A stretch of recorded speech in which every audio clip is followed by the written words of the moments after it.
So the PPP program that was due to end on May 31st is running out of money.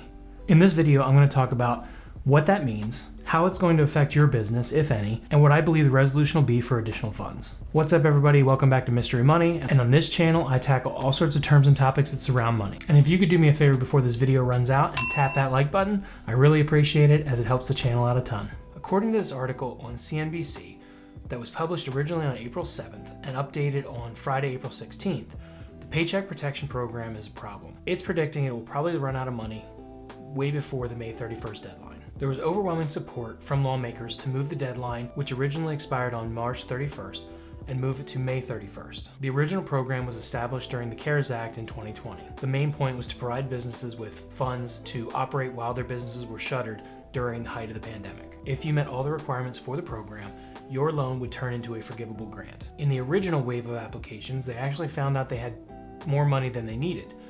So in January, they reopened the portal with an additional round of $284 billion.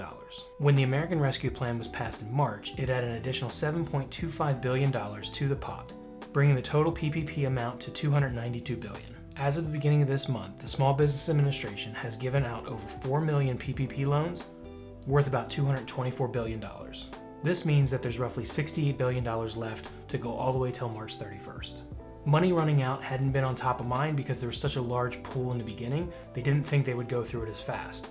When they opened the second round of applications to small businesses that did not need to show a profit and simply use their Schedule C income, or I should say their gross revenues, multiplied by the 2.5 times to get their loan, it increased the amount of money borrowed out there.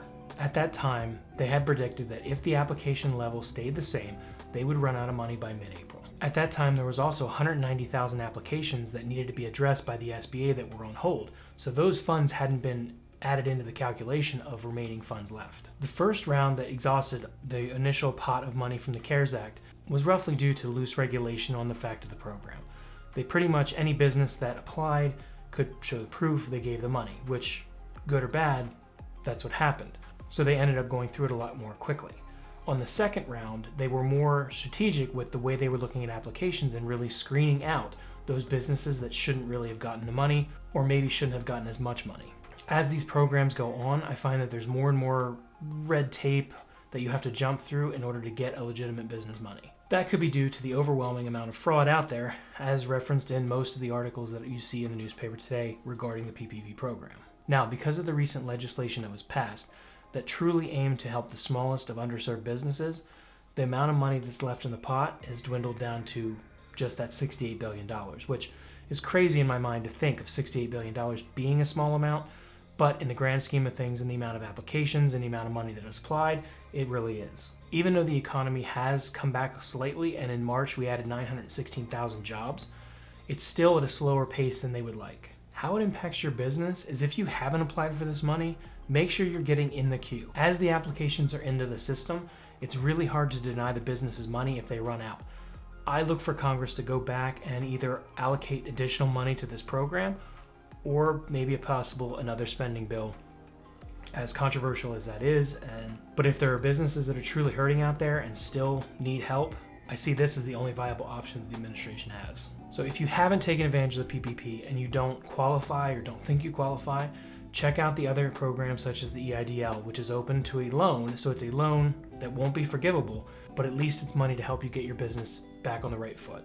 I want to put this video out there for any businesses that I may touch in the future that may not have heard these programs.